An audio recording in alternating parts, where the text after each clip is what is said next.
قابل صد تکریم و تعظیم سامعین ذی وقار،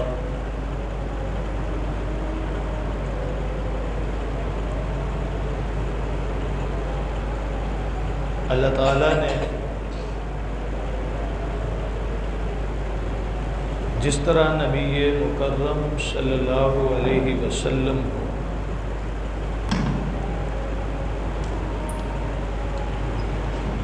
عالمگیر نبی بنایا ہے،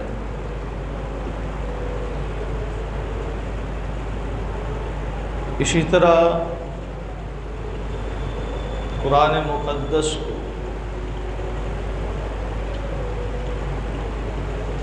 عالمگیر کتاب بنایا ہے۔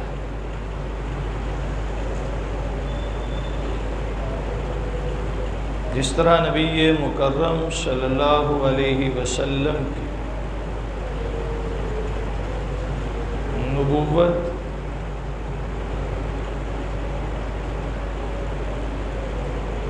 تا قیامت تمام بنی نو انسانیت کے لیے ہے، اسی طرح قرآن مقدس قیامت تک آنے والے تمام انسانوں کے لیے باعث ہدایت ہے۔ جس طرح نبی مکرم صلی اللہ علیہ وسلم کے بعد قیامت تک کوئی نیا نبی نہیں، اسی طرح قرآن مقدس کے بعد قیامت تک اور کوئی نئی کتاب نہیں۔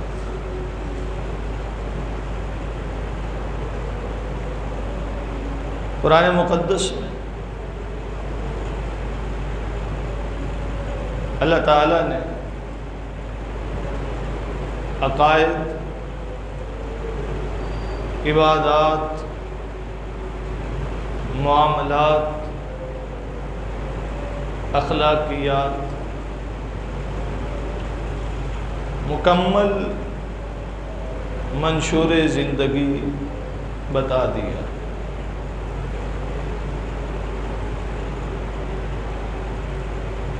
اب قرآن مقدس کو چھوڑ کر کسی صورت بھی راہ ہدایت پر چلنا ممکن نہیں۔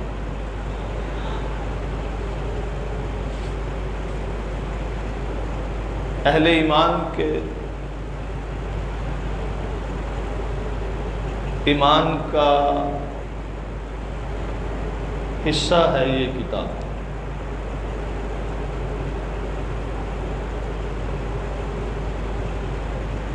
اگرچہ یہ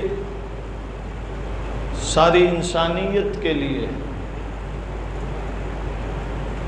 مگر اہل ایمان کا اس کتاب کے ساتھ بڑا گہرا تعلق، واسطہ اور رشتہ ہے۔ اہل ایمان کا قرآن مقدس کے ساتھ کیا رشتہ ہے؟ اہل ایمان کا قرآن مقدس کے ساتھ سب سے پہلا رشتہ محبت کا رشتہ ہے، کہ مومنین قرآن مقدس سے محبت کرتے ہیں۔ جس طرح ایک عاشق محبوب کو دیکھ کر خوش ہوتا ہے،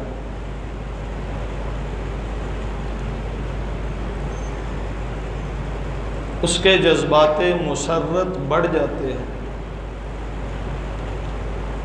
اس کی خوشی کا ٹھکانہ نہیں ہوتا۔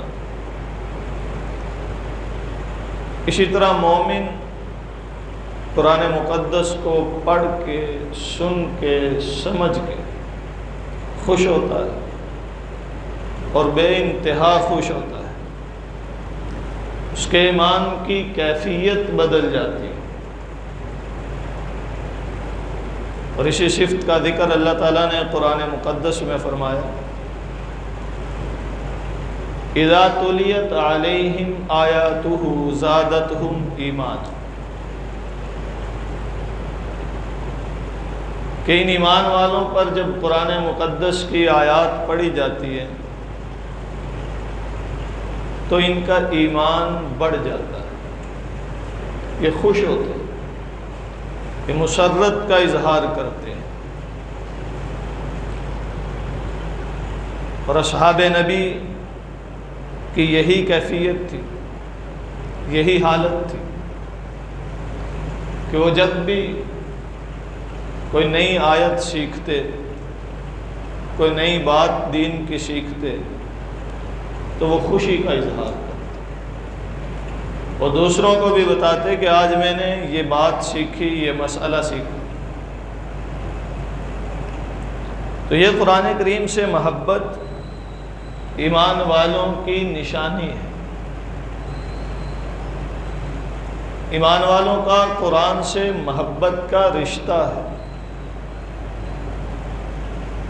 یہ جب بھی قرآن کریم پڑھتے ہیں، سنتے ہیں، سمجھتے ہیں تو ان کے ایمان کی کیفیت بدل جاتی ہے، ایمان بڑھ جاتا ہے۔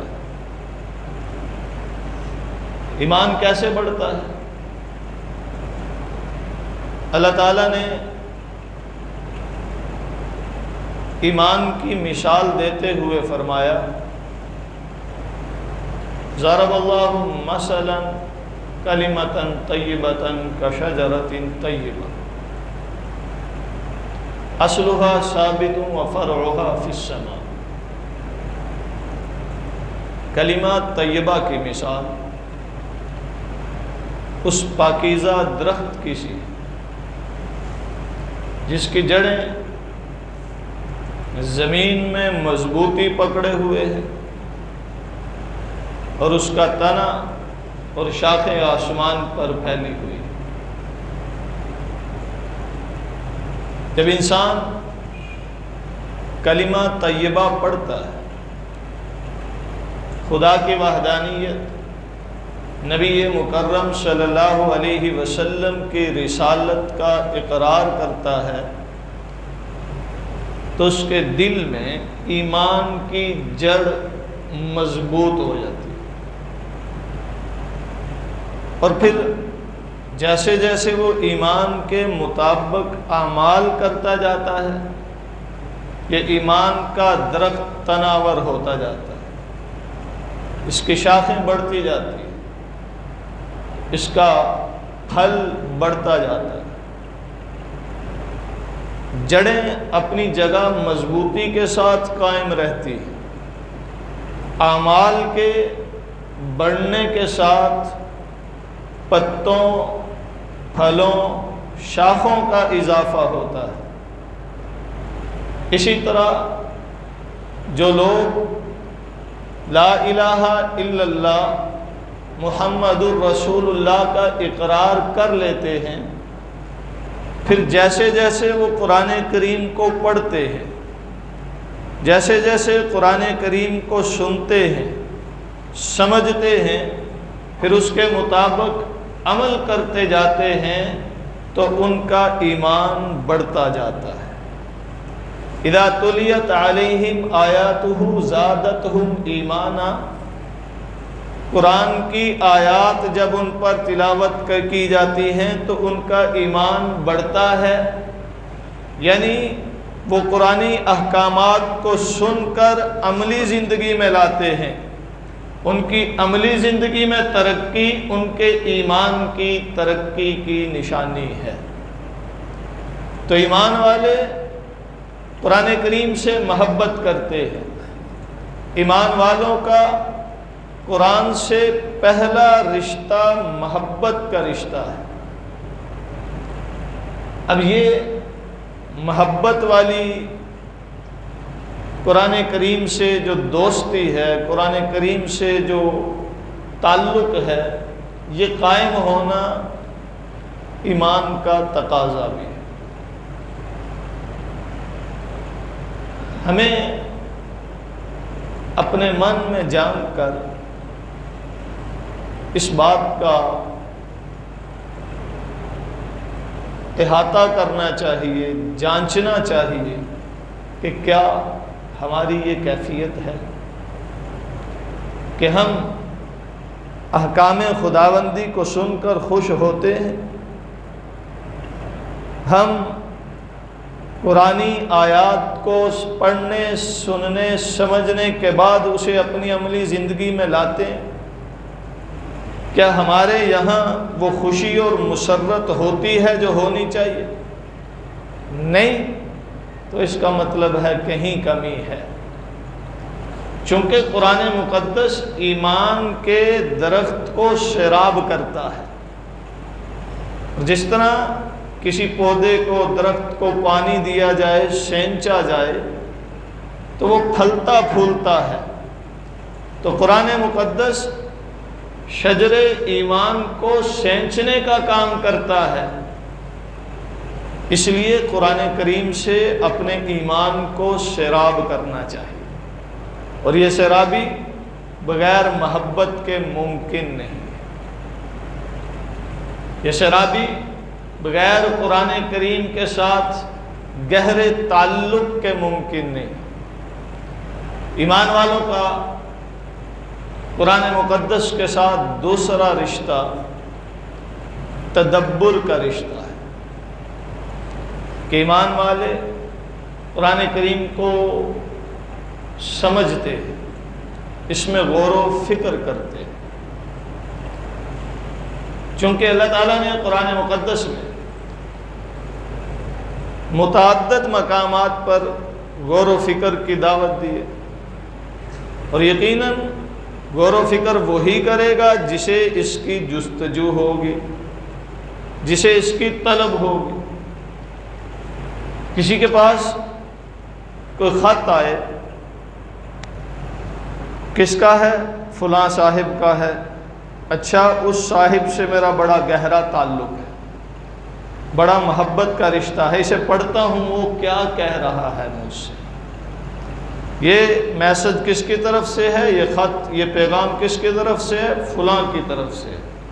اچھا چھوڑو، اس کے ساتھ میرا کوئی خاص تعلق نہیں ہے، وہ جب بھی کوئی پیغام بھیجتا ہے تو اس کا کوئی نہ کوئی مفاد ہوتا ہے، میں نہیں اسے پڑھتا۔ گویا کہ آپ اسی میسج، خط، پیغام کو اہمیت دیں گے، پڑھیں گے، سوچیں گے جس کی چاہت ہو۔ جس پیغام کی، خط کی، میسج کی چاہت نہیں، طلب نہیں، خواہش نہیں، اسے چھوڑ دیں۔ اب آئیے قرآن کریم کی چاہت ہم میں کتنی ہے، کہ ہم کتنا قرآن کریم میں تدبر کرتے ہیں، کتنا قرآن کریم کو سمجھنے کی کوشش کرتے ہیں، کتنی قرآن کریم کے بارے میں فکر مندی کا اظہار کرتے ہیں۔ کہ مومن قرآن کریم میں تدبر کرتا ہے، وہ سیکھتا ہے، وہ جانتا ہے، وہ اہل علم کے پاس جاتا ہے، مجھے یہ مسئلہ بتائیے، مجھے یہ آیت بتائیے، مجھے یہ اللہ کا حکم سنائیے، اس کی وضاحت کیجیے، میں اللہ کی اس آیت کے مطابق کیسے چل سکتا ہوں، میں اللہ کے اس حکم پر کیسے عمل کر سکتا ہوں، میں اللہ کے اس پیغام کو کیسے بہتر طریقے سے سمجھ سکتا ہوں۔ یہ تدبر کا رشتہ ایمان والوں کا قرآن سے ہوتا ہے۔ ہم آج ہر اس چیز میں غور و فکر کرتے ہیں، تدبر کرتے ہیں، جستجو کرتے ہیں جس میں ہمیں نفع نظر آتا ہے، پرافٹ نظر آ رہا ہے، چونکہ ہمارے یہاں معیار نفع دنیا کی زندگی ہے، کہ دنیا میں ہمیں فائدہ ملے یہ نفع والی چیز ہے، دنیا میں فائدہ نہیں مل رہا یہ نفع کی چیز نہیں۔ یہی وجہ باقی علوم کی جستجو کرتے ہیں، پیسے دے کر سیکھتے ہیں، لیکن قرآن مقدس سکھانے والے فری دستیاب ہیں، ہمہ وقت دستیاب ہیں، ہم سیکھتے نہیں، بڑے کیا چھوٹے کیا، بلا تفریق۔ کتنی قرآن کریم کو سمجھنے کی ہمارے دل میں تڑپ ہے، چاہت ہے، یہ ہم بخوبی جانتے ہیں۔ کیوں نہیں سیکھتے؟ کیوں نہیں تدبر کرتے؟ اس لیے کہ ہمیں بظاہر نفع نہیں دکھائی دیتا، اس لیے کہ بظاہر اس میں کوئی پرافٹ نہیں نظر آ رہا، حالانکہ یہی حقیقی نفع ہے۔ جو ہمیں دکھتا ہے وہ نفع نہیں ہے، اور جو دکھتا نہیں ہے وہی نفع ہے جسے ہم نے چھوڑا ہوا ہے۔ تو ایمان والوں کا قرآن سے تدبر کا رشتہ ہے، اس تدبر کے رشتے کو بحال کرنا ہے، قرآن کریم کو سیکھنا، سمجھنا، غور و فکر کرنا۔ فَاسْأَلُوا أَهْلَ الذِّكْرِ إِن كُنتُمْ لَا تَعْلَمُونَ، جو بات نہیں معلوم وہ جو جانتے ہیں ان کے پاس جانا کہ مجھے یہ بات سمجھائے، مجھے یہ بات سکھائے۔ تو یہ قرآن کریم سے رشتہ بحال کرنا۔ قرآن کریم سے اہل ایمان کا تیسرا رشتہ ہدایت کا ہے کہ اہل ایمان قرآن کریم سے ہدایت لیتے ہیں، اور یہ تبھی ممکن ہے جب سیکھا جائے۔ سیکھنے کے بعد پھر جیسے قرآن کریم بتاتا ہے وہ ویسے چلتے ہیں۔ یوں تو قرآن کریم ساری انسانیت کے لیے ہدایت کا ذریعہ ہے، ھدی للعالمین، فرمایا یہ قرآن سارے لوگوں کے لیے ہدایت کا سامان رکھتا ہے، لیکن اس سے ہدایت حاصل صرف اہل ایمان کرتے ہیں۔ فرمایا ھدی للمؤمنین، کہ مومن قرآن کریم سے ہدایت لیتے ہیں۔ اور پھر مومنوں میں بھی دو طرح کے، ایک وہ ہیں جو صرف ہدایت لی، قرآن کریم سے جانا کہ یہ کیسے، کس طرح، کون سی رہنمائی کرتا ہے، پھر اسے عملی زندگی میں نہ لائے۔ اور دوسرے وہ ہیں جو اسے عملی زندگی میں لاتے ہیں، ان کے بارے میں فرمایا ھدی للمتقین، یہی حقیقی ہدایت حاصل کرنے والے ہیں جو پرہیزگار ہیں۔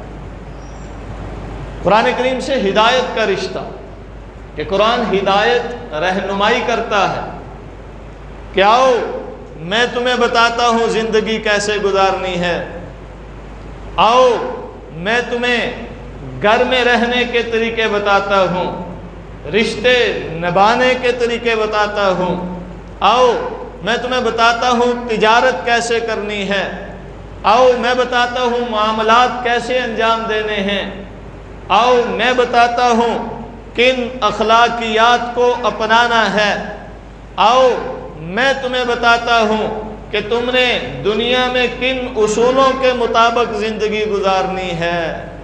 یہ قرآن ہدایت اور رہنمائی کرنے والا ہے، اور مومن اس سے ہدایت اور رہنمائی لیتے ہیں۔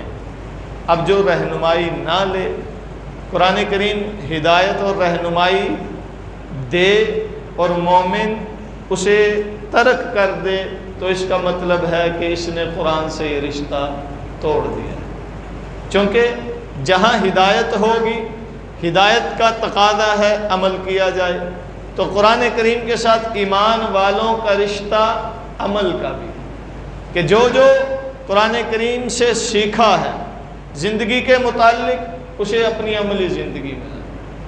اور ایمان والے ایسے ہی کیا کرتے ہیں، جہاں یہ عملی زندگی میں نہیں، وہاں قرآن کریم سے حقیقت میں رشتہ مضبوط نہیں۔ اصحاب نبی، حضور نبی مکرم صلی اللہ علیہ وسلم سے جب کچھ سیکھتے تو اسے فوراً عملی زندگی میں لے کر آتے تھے، فوراً عملی زندگی میں لاتے۔ آج ہم قرآن کریم کی دی گئی ہدایات اپنے پاس رکھتے ہیں، عملی زندگی میں نہیں لاتے۔ قرآن نے یہ فرمایا کونوا مع الصادقین، سچوں کے ساتھ کھڑے ہو جاؤ، سچائی کا دامن تھام لو۔ ہم جانتے ہیں یہ اللہ کا حکم ہے، یہ قرآن کی ہدایت ہے، لیکن ہم جانتے ہوئے، سمجھتے ہوئے جھوٹ بولتے اور کثرت سے بولتے ہیں، تجارت میں، معاملات میں، رشتوں میں، کہاں ہمارے جھوٹ نہیں پایا جاتا. اتنی بڑی لعنت کہ جس کے بارے میں اللہ فرماتے ہیں الا لعنت اللہ علی الکاذبین. اور حضور نے فرمایا جو مومن ہوتا ہے وہ جھوٹا منافق ہے، مومن نہیں. یہ قرآن کی ہدایت ہے، ہمارے پاس ہے لیکن عملی زندگی میں نہیں ہے. قرآن کریم کی ہدایت ہے اللہ کی عبادت کرو، ہم جانتے ہیں اللہ کا حکم ہے، اللہ کا پیغام ہے، قرآن ہمیں بتاتا ہے، لیکن ہم اسے عملی زندگی میں نہیں لاتے. ایسے ساری زندگی کے وہ احکامات جو قرآن کریم ہمیں دیتا ہے، جو اللہ کی طرف سے ہم تک پہنچتے ہیں، ان کی ہدایت، ان کی سمجھ ہے لیکن عملی زندگی سے محروم. تو قرآن کے ساتھ مومن کا رشتہ عمل کا رشتہ بھی ہے کہ قرآن جو بتاتا ہے مومن اس کے مطابق کرتا چلا جاتا ہے. یہ جو حضرت عائشہ رضی اللہ تعالی عنہا والی بات عموماً ہم سنتے رہتے ہیں کہ حضرت عائشہ رضی اللہ تعالی عنہا سے کسی نے پوچھا حضور کے اخلاق کیسے تھے؟ فرمایا کان خلقہ القرآن، کہ حضور کے اخلاق سارا قرآن ہے. کیا مطلب؟ کہ قرآن مقدس میں جو احکامات بیان کیے گئے ان کے مطابق حضور نے ساری زندگی گزاری. جو کرنے کا حکم دیا حضور نے کیا، جن سے رکنے کا حکم دیا حضور رکے. قرآن نے فرمایا قل للمؤمنین یغضوا من ابصارہم، حضور نے کبھی نگاہیں غلط جگہ پہ نہیں ڈالی. ویحفظوا فروجہم، حضور نے کبھی غلط کاری نہیں کی. قرآن نے منع کیا کہ شراب نہیں پینی، نہیں ہوا. قرآن نے بولا جوا نہیں کھیلنا، نہیں کیا. قرآن نے بولا کسی کو دھوکہ نہیں دینا، نہیں دیا. وعدہ خلافی نہیں کرنی، نہیں کی. قرآن نے بولا کسی کا حق نہیں مارنا، نہیں مارا. قرآن نے بولا بہنوں بیٹیوں کو ان کا حصہ دو، دیا. یہ حضور کی ساری زندگی بالکل ویسی ہے جیسا قرآن بتاتا ہے. ہمیں یہ بھی تو بیان کیا گیا نا کہ لقد کان لکم فی رسول اللہ اسوۃ حسنہ، کہ تم اگر کسی آئیڈیل شخصیت کی تلاش میں ہو کہ اسے دیکھ کر ویسے بنو جیسا اللہ چاہتا ہے، تو تمہارے لیے بہترین حضور کی زندگی ہے. رسول اللہ کی زندگی تمہارے لیے مکمل رہنمائی رکھتی ہے، بہترین آئیڈیل ہے. کیوں؟ اس لیے کہ حضور کی زندگی بالکل ویسی ہے جیسا قرآن بتاتا ہے. تو اب حضور کی زندگی کو اپناؤ گے، اس کے مطابق اپنی زندگی ڈھالو گے تو ایسا ہی ہے جیسے قرآن پہ عمل کیا. حضور کی سنتوں کو اپنی زندگی میں لاؤ گے تو ایسا ہی ہے جیسے قرآن پر عمل کیا. تو قرآن مقدس کے ساتھ مومنوں کا عمل کا رشتہ ہے کہ قرآن جو چاہتا ہے مومن وہ کرتا ہے. قرآن مقدس کے ساتھ پانچواں رشتہ اہل ایمان کا اشاعت قرآن کا ہے کہ قرآن مقدس جو ہمیں سکھاتا ہے، بتاتا ہے، جسے ہم نے جانا، سمجھا، سیکھا، عمل کیا، اب قرآن یہ چاہتا ہے کہ اس کو دوسروں تک پہنچاؤ. اشاعت قرآن، قرآنی احکامات کو تم نے سیکھ لیا تو اب یہ دوسروں کو سکھاؤ، یہ تمہاری ذمہ داری ہے. اب سکھانے کے بھی دو طریقے ہیں. ایک یہ کہ ہم ان کو باقاعدہ تعلیم دیں، تبلیغ کریں، دعوت دیں، یہ کام بھی بہترین ہے. اور ایک یہ ہے کہ ہم اپنے آپ کو ایسا بنا کر پیش کریں کہ ان کو پتہ چلے یہ قرآن ہے، خود ہی دوسرے کو معلوم پڑے کہ یہ قرآن ہے. مجھے یہاں مولانا حسین احمد مدنی رحمۃ اللہ تعالی علیہ کا ایک واقعہ ذہن میں آ رہا ہے. مولانا حسین احمد مدنی رحمۃ اللہ تعالی ہندوستان کے ایک بڑے عالم دین، محدث، مفسر گزرے. انگریز کے خلاف جب ہندوستان کے مسلمانوں نے اعلان جہاد کیا اور پھر 1857 کی جنگ آزادی کے بعد وقتی ناکامی کا سامنا ہوا تو علم کے میدان میں مسلمان نکلے اور اس کی مخالفت باہر کیف جاری رہی. تو مخالفین میں ایک نام حسین احمد مدنی کا بھی ہے تاریخ کی کتابوں میں. جنہوں نے انگریز کی بھرپور مخالفت کی. انگریز کی دشمنی کا یہ عالم تھا کہ اس کے خلاف فتوے بھی صادر کیے، اس کے خلاف لکھا بھی، عیسائی پادریوں سے مناظرے بھی کیے، لیکن تعلیم قرآن کا اثر کیا تھا؟ ایک دفعہ ریل گاڑی میں سفر کر رہے تھے، تو سفر کے دوران ان کے ساتھ جو شریک سفر تھا وہ ایک انگریز تھا، غیر مسلم تھا. وہ حاجت کے لیے اٹھا اور جو ریل گاڑی کے ڈبے میں واش روم ہوتا ہے وہاں گیا اور ساتھ ہی باہر نکل آیا. مولانا حسین احمد مدنی سمجھ گئے کہ یہ گندگی کی وجہ سے آیا. نفیس الطبع ہوتے ہیں. حضرت حسین احمد مدنی کھڑے ہوئے، واش روم میں گئے، اسے اچھی طرح دھویا، صاف کیا، پھر اس انگریز کو جا کے بولا صاف ہے، آپ جا سکتے ہیں قضائے حاجت کے. دشمنی تھی، عداوت تھی، مخالفت تھی، لیکن انسانیت کا جو درس ہمیں قرآن سکھاتا ہے وہ ان میں پایا کہ تیرے ساتھ عداوت، دشمنی، مخالفت اپنی جگہ پہ، آج میں نے جو تجھے کر کے دیا ہے یہ میرا دین مجھے سکھاتا ہے کہ دوسروں کی مدد کرو، دوسروں کی ہیلپ کرو، دوسروں کے لیے آسانیاں پیدا.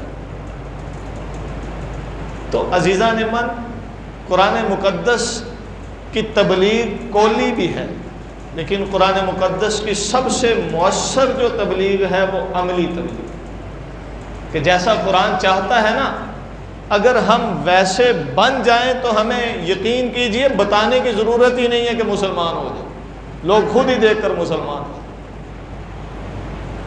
آج ہم نے عملی تبلیغ ترک کر دی ہے. زبانیں چلتی ہیں، ہم ممبروں پہ بیٹھ کے بولتے ہیں، لیکن عملی طور پر کورے ہو چکے ہیں. تو قرآن سے ایمان والوں کا رشتہ تبلیغ کا رشتہ بھی ہے، اور یہ تبلیغ دو طرح کی ہے. ایک قولی تبلیغ، زبان سے تبلیغ کرنا، یا قلمی لکھ کے تبلیغ کرنا، کتابیں لکھنا. لیکن ان سب سے بڑھ کر جو تبلیغ ہے وہ عملی تبلیغ ہے. تو قرآن کریم کی عملی تبلیغ کی آج اشد ضرورت ہے. تو مومن قرآن کریم سے یہ 5 بنیادی رشتے رکھتا ہے: محبت قرآن کا رشتہ، تدبر قرآن کا رشتہ، ہدایت قرآن کا رشتہ، عمل قرآن کا رشتہ، اور اشاعت قرآن کا رشتہ. جہاں یہ 5 رشتے صحیح معنوں میں قرآن سے قائم ہو جائیں گے تو پھر مسلمانوں کو کوئی دنیا کی طاقت شکست نہیں دے سکتی. اور جہاں یہ 5 رشتے قائم نہیں ہوں گے، جیسے کہ نہیں ہیں، تو پھر اس کا وبال آئے. قرآن سے دوری کے نتائج کیا ہے؟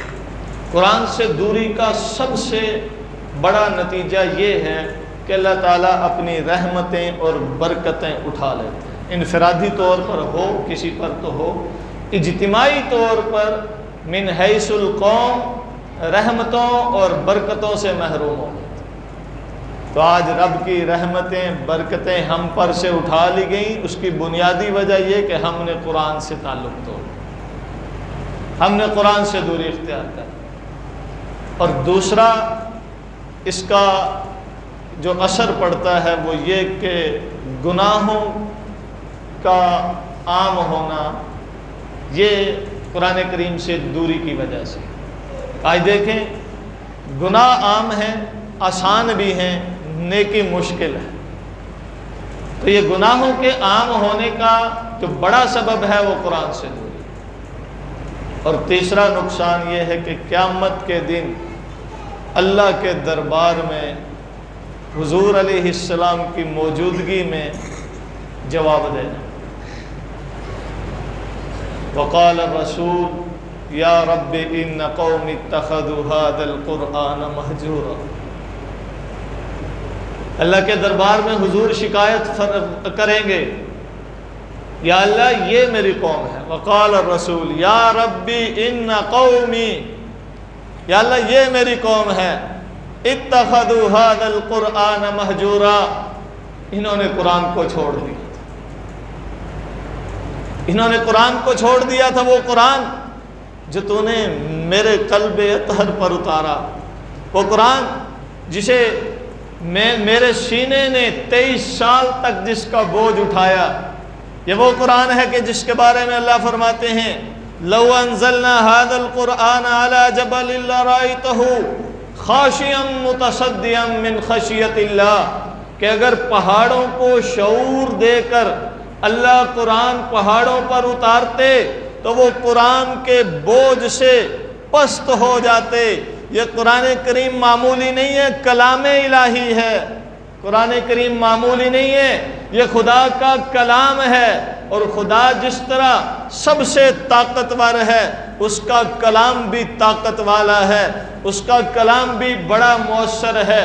تو یہ قرآن مقدس جس کو پہاڑ اٹھانے کے متحمل نہیں تھے، نبی مکرم صلی اللہ علیہ وسلم نے اٹھایا، حضور کے قلب اطہر پر 23 سال میں اترا۔ اور یہ کیفیت ہوتی تھی، حضرت عائشہ فرماتی ہیں کہ سخت سردی کے عالم میں جب قرآن اترتا تھا نا، وحی آتی تھی تو حضور علیہ السلام کی پیشانی پر پسینے کی بوندیں چمکنے لگتی تھی۔ تو عزیزان من، یہ قرآن نبی نے ہم تک پہنچایا اس لیے تاکہ ہم قرآن سے محبت کریں، قرآن کو سمجھیں، سمجھائیں، اس پر عمل کریں، دوسروں کو بتائیں۔ نہیں تو پھر اللہ کے دربار میں جب حضور شکایت کریں گے، ذرا دیکھیں تو صحیح کہ نبی مکرم صلی اللہ علیہ وسلم کی شکایت ہو اور دربار اللہ کا ہو، تو پھر جب پوچھ ہوگی، پھر جب اس پر پوچھا جائے گا کہ بتاؤ قرآن کو کیوں چھوڑا تھا، تو کیا جواب؟ تمہارے پاس میرا نبی میرا حکم لے کر آیا تھا، تم نے اسے پسے پش ڈال دیا۔ مہجورہ کا مطلب ہوتا ہے مکمل ترک کر دینا۔ ہجر دوری کا نام ہے۔